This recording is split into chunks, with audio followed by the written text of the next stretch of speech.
Good afternoon. Muhammad Jamil Idris here from the Pledge to Nigeria TV. On firing line today, we have the gentleman behind here. Please introduce yourself to the camera. Right, I'm by name Abdurrahman Suleiman, a native of Enugu State, and with me is Mr. Jamil. I'm very pleased to be here. Thank you very much. Mr. Abdurrahman, you said your name was right. Yeah, Today, I want to quiz you on anything you have expertise in, right? Any area of strength you feel you can talk about effortlessly. And then I'm going to rain a barrage of questions on you, and I hope you still stand by the end of this interview. Are you set? Inshallah, Tell us, what do you want to talk about? I would love to talk about ways of becoming an effective communicator. Why do you feel that we should trust? Who are you to want to talk about ways of effective communication? Who are you? Why should we listen to you? Because I've studied hard and I'm trying my possible best to become the best version of myself. Right? So do you have any authority in that field to be able to speak about this topic? Yes, I do. Let's try you out then. What is communication to you? Communication is the means of sharing information through words or gestures. Information is a means of? Communication is the means of, sharing information through words or gestures. Mr. Abdurrahman. Abdurrahman, what is the most difficult part of communication to you? And what is the most important part of communication to you? Difficult and important. I think I would say the most difficult part of communication is trying to make people understand, right? And the most important part of communication to me is eloquence. How would you define eloquence? Eloquence is the ability to pass an information without stuttering and without stuttering, like Would you consider yourself an eloquent speaker?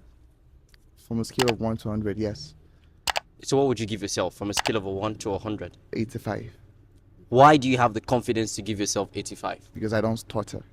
But you stuttered while you were talking just now. You mentioned and you kept on repeating it, Mr. Abdurrahman. I don't stutter often. So now it has shifted from you don't stutter to you don't That was why I stutter give often. myself an 85, right? Oh, okay. Okay, that's fair enough. So what do you feel makes an effective communicator? Yes, one of the things that makes you an effective communicator is confidence. How would you Because describe confidence? confidence is the ability to think highly of yourself, right? I'm not saying you should be arrogant, but then But that's exactly what I would say. If you say I should think highly of myself, I would akin that to mean you say I should be arrogant.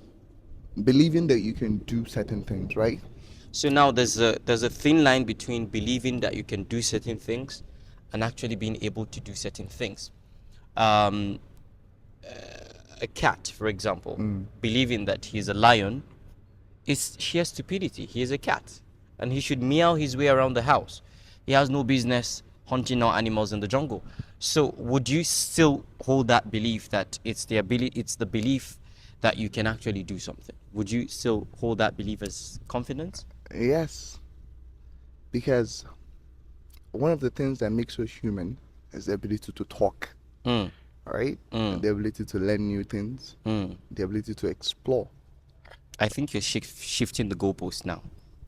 How? I said, what is confidence to you? And you said, Yes, I'm trying to explain, right? okay. So, and our creator, Allah subhanahu wa ta'ala, Mm, has decreed that whatever we do, we should be the best in whatever we do. mm, If we're to talk, we should learn how to talk very well, right? If we're to be kind, we should be kind very, very well, right? Anything we do, we should do it perfectly well because we have the ability to do so. I still feel you're jumping the question. The question was, what is confidence? What is confidence to you? What does confidence mean? Okay, high self-esteem. High self-esteem. How would I tell a person has high self-esteem? One of the ways of identifying high self-esteem is that a person doesn't talk too much, right? He only talks when he's being asked, right? That shows that a person has high self-esteem. But there are some people that argued. I've seen recent statistics in communication data that people who usually talk the most in board meetings and all of this stuff, they tend to get a higher place. I beg your pardon, higher places in the ladder of promotions. They talk a lot. They might not necessarily talk sense, right? But they make a lot of noise. In fact, in today's social media space, we see a lot of people that talk a lot without substance, and in fact, they are the ones getting the most views. Uh, Personally, I would say whenever I spoke too much, I always regret what I've said, right? Whenever I talk too much, I regret most of the things I've said. So for me, I actually don't know for any other person, but for me, I don't like to talk too much. Tell me, what is the greatest audience that you've ever been in front of and you flopped? Any incidents, any particular time when you're trying to communicate to people and then it was a bizarre chaos? It was really bad. You flopped big time.